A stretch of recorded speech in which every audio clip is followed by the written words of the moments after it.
Tingnan mo to. Oh, grabe yung mata ko. Lately, grabe yung mata ko lately talaga, as in. Yung alam niyo yung, syempre babad ako sa gadget. Tapos, ayan oh, grabe yung mata ko talaga, as in lately. Saka, ang sakit siya pag sobrang tutok-tutok sa gadget. Kaya, buti na lang talaga, meron akong ganito.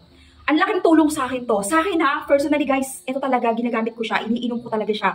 Everyday, dalawang gamis. Ito yung iniinom ko. Kasi, yung mata ko, medyo ano na siya, parang kailangan niya na talaga ng supplement. Supplement para sa mata to, lutein. Lutein, gamis, 12 gram yung content ng lutein na to. Tapos ang kagandahan sa kanya mga bebs ko, supplement to, support para sa mata natin. Kailangan ko na talaga siya kasi mga bebs ko. Ang kagandahan, galing siya. Authentic Nature's K yung mismong supplier natin, ha? Bawas na to, oh. Tingnan niyo, oh. Bawas na. Ay, nako. 2 gamis everyday ako. Ayan, oh. Anong lasa? Ang kagandahan pala sa kanya, wala siyang preservative na ginamit para sa color o wala siyang, ano tawag dito? Color flavor, walang ganon. Authentic to, be. Carrot. Okay? Authentic carrot. Ay, nako. Anong lasa? Parang nunguy ako ng bubble gum. Pero gamis siya. Very soft. May konting touch ng orange na may carrot.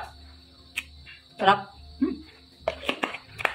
In one bottle, meron siyang 16. Gamis. 1 month ko na magagamit yan. Ay, inom. Ay, sorry. Makakain. Kailangan ng mata mo yan. Eto guys ha. Take note. Hindi ito gamot sa kahit anong sakit sa mata. This one is a supplement. Supplement. Gusto mo na supplement? Click the yellow basket. Nandiyan ang link natin. From Nature's K. Mag-research ka regarding for this para malaman mo. Yun ang makakapagsabi sa'yo kung ano ba talaga ang ating gummy bear na from lutein para sa mga mata natin. From Nature's Care. Nature's Care, Nature's Key. Oh, discounted ha. Alam mo na.